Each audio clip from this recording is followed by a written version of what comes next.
जय हिंद दोस्तों। आज हम देखेंगे कक्षा 10 का हिंदी का चैप्टर 2 20 के दांत, जिनके लेखक है नलिन बिलोचन शर्मा। उसका आज हम ऑब्जेक्टिव पूरा देखेंगे। इससे पहले वाले चैप्टर का ऑब्जेक्टिव आप लोगों को बता दिए हैं, तो उसको आप लोग देख लीजिए पहले। अब हम देखते हैं चैप्टर 2 का ऑब्जेक्टिव। तो चलिए शुरू करते हैं। देखिए, पहला ऑब्जेक्टिव हमारा क्या है? नलिन बिलोचन शर्मा द्वारा लिखित कहानी निम्न में कौन है? तो देखें, नलिन बिलोचन शर्मा के द्वारा जो कहानी लिखा गया है वो है 20 के दांत, जो कि एक कहानी है। ये नलिन बिलोचन शर्मा के द्वारा लिखा गया। तो सही आंसर हमारा सी हो जाएगा। तो इस चीज़ को आप लोग याद रखेंगे। चलिए नेक्स्ट क्वेश्चन की ओर बढ़ते हैं। देखिए, नेक्स्ट क्वेश्चन हमारा क्या है? नलिन बिलोचन शर्मा का जन्म कब हुआ था? तो देखिए, नलिन बिलोचन शर्मा का जन्म जो है वह 1916 ईस्वी में पटना के बदरघाट में हुआ था। तो इस चीज़ को आप लोग याद रखेंगे। चलिए नेक्स्ट क्वेश्चन देखते हैं। देखिए, नेक्स्ट क्वेश्चन हमारा क्या है? नलिन बिलोचन शर्मा का जन्म कहाँ हुआ था? तो अभी आप लोगों को बताएं कि नलिन बिलोचन शर्मा का जन्म जो है वो कहाँ हुआ था। तो वो हुआ था पटना के बदरघाट में। कितना ईस्वी में हुआ था? तो 1916 ईस्वी में हुआ था, पटना के बदरघाट में। सही आंसर हमारा डी हो जाएगा। तो इस चीज़ को आप लोग याद रखेंगे। चलिए नेक्स्ट क्वेश्चन की ओर बढ़ते हैं। देखिए, नेक्स्ट क्वेश्चन यहाँ पे क्या है? 20 के दांत शीर्षक पाठ की विधा है।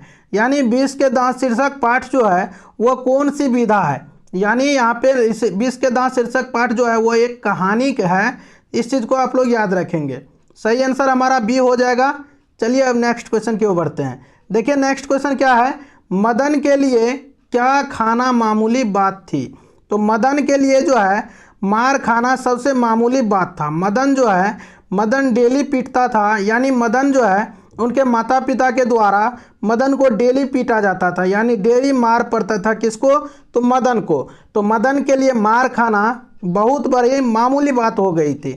मदन कुछ समझता नहीं था मार खाने को, डेली उसको मार खाना ही था, इसलिए उसके लिए मामूली बात हो गया था मदन के लिए मार खाना। तो सही आंसर हमारा सी हो जाएगा। चलिए नेक्स्ट क्वेश्चन की ओर बढ़ते हैं। देखिए, नेक्स्ट क्वेश्चन यहाँ पे क्या है? खोखा के दांत किसने तोड़े? तो खोखा का दांत जो है वो किसके द्वारा तोड़ा गया? तो मदन के द्वारा तोड़ा गया था। सही आंसर हमारा ए हो जाएगा। इस चीज़ को आप लोग याद रखेंगे। और खोखा का कितने दांत मदन ने तोड़ डाले? तो 2 दांत जो है सो मदन ने खोखा का तोड़ दिया। एक फाइट में, यानी एक मुकाम में जो है सो खोखा का 2 दांत तोड़ दिया। किसने? तो मदन ने। चलिए नेक्स्ट क्वेश्चन देखते हैं। देखिए, नेक्स्ट क्वेश्चन क्या है? सेन साहब की कार की कीमत है। तो सेन साहब की जो कार था वो कितने की था? यानी 7,500 का कीमत था उनका। सही आंसर हमारा ए हो जाएगा। और यहाँ से एक और 2 क्वेश्चन बना सकते हैं आप लोग। तो सेन साहब की जो कार था उनका रंग कैसा था? तो काला था। इस चीज़ को भी आप लोग याद रखेंगे। और सेन साहब की जो कार था उनको सबसे ज़्यादा अगर किसी से खतरा था तो किससे खतरा था? तो खोखा से खतरा था। चलिए नेक्स्ट क्वेश्चन देखते हैं। देखिए, नेक्स्ट क्वेश्चन यहाँ पे क्या है? सेन साहब की आंखों का तारा कौन है? आंखों का तारा कौन था? तो ये इस चीज़ को आप लोग बताएंगे। पहला ऑप्शन है कार, खोखा, खोखी और उपयुक्त सभी। तो इनमें जो है सेन साहब के आंखों का तारा कौन था? तो खोखा था। सही आंसर हमारा बी हो जाएगा। इस चीज़ को आप लोग याद रखेंगे। और सेन साहब जो थे वो खोखा को इंजीनियर बनाना चाहते थे। इस चीज़ को भी आप लोग याद रखेंगे। चलिए नेक्स्ट क्वेश्चन देखते हैं। देखिए, यहाँ पे नेक्स्ट क्वेश्चन क्या है? मोटर को कोई खतरा हो सकता था तो डैश से। तो मोटर कार जो था, मोटर कार को किससे खतरा हो सकता था? तो खोखा से खतरा हो सकता था। यानी खोखा जो है उस कार के लिए दुश्मन बन बैठा था। उस कार को हमेशा तोड़ फाड़ करते रहता था।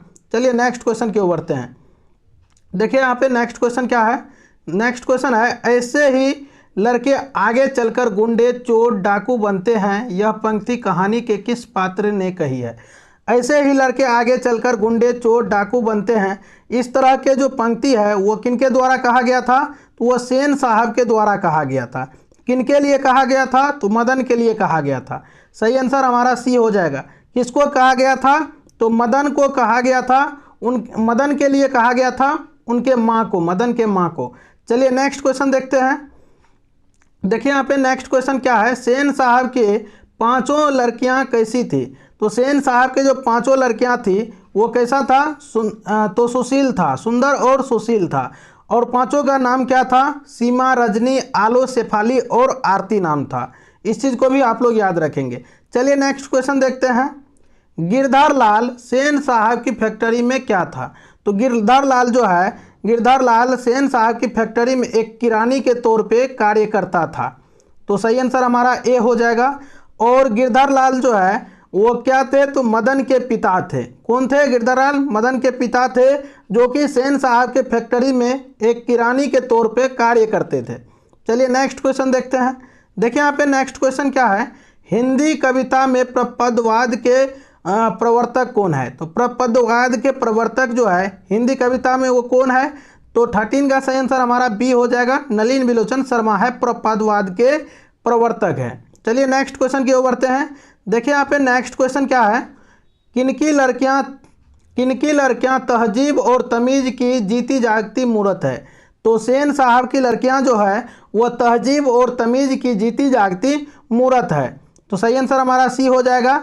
तो सेन साहब की कितनी बेटी थी? तो 5 बेटी था। पांचों का नाम था सीमा, रजनी, आलो, शेफाली और आरती, जो कि पांचों बड़ी सुंदर और सुशील थी। और वह उसके बारे में कहा गया कि वो जो पांचों लड़कियां थी सेन साहब की, वो लड़कियां तहजीब और तमीज़ की जीती जागती मूरत थी। चलिए नेक्स्ट क्वेश्चन देखते हैं। देखिए यहाँ पे नेक्स्ट क्वेश्चन क्या है, सीमा, रजनी, आलो, शेफाली और आरती पांचों किनकी बहनें थी? तो सीमा, रजनी, आलो, शेफाली और आरती जो है वो खोखा की बहन थी, यानी सेन साहब की बेटी थी। सही आंसर हमारा बी हो जाएगा। तो इस चीज़ को आप लोग याद रखेंगे। चलिए नेक्स्ट क्वेश्चन देखते हैं। देखिए यहाँ पे नेक्स्ट क्वेश्चन क्या है, झोपड़ी और महल की लड़ाई में अक्सर कौन जीतते हैं? तो झोपड़ी और महल की लड़ाई में अक्सर कौन जीतता है? तो महल वाले जीतते हैं। 16 का सही आंसर हमारा ए हो जाएगा। इस चीज़ को आप लोग याद रखेंगे। चलिए नेक्स्ट क्वेश्चन देखते हैं। कौन सी कहानी मध्य वर्ग के अंतर्विधों को उजागर करती है? तो 20 के दांत कहानी जो है वह मध्य वर्ग के अंतर्विधियों को उजागर करता है। सही आंसर हमारा सी हो जाएगा। तो इस चीज़ को आप लोग याद रखेंगे। चलिए नेक्स्ट क्वेश्चन की ओर बढ़ते हैं। देखिए नेक्स्ट क्वेश्चन क्या है, दर्शन और संस्कृत के प्रख्यात विद्वान महामहोपाध्याय पंडित रामावतार शर्मा के ज्येष्ठ पुत्र थे। तो महामहोपाध्याय पंडित रामावतार शर्मा के ज्येष्ठ पुत्र का क्या नाम था? तो नलिन बिलोचन शर्मा नाम था। सही आंसर हमारा बी हो जाएगा, जो कि इस पाठ के लेखक भी है। चलिए नेक्स्ट क्वेश्चन की ओर बढ़ते हैं। देखिए नेक्स्ट क्वेश्चन हमारा क्या है, मध्य वर्ग के अनेक अंतर्विरोधों के उजागर करने वाले कहानी है। मध्य वर्ग के अनेक अंतर्विरोधों को उजागर करने वाली कहानी का क्या नाम है? 20 के दांत कहानी का नाम है। कौन सी कहानी है? तो 20 के दांत कहानी है।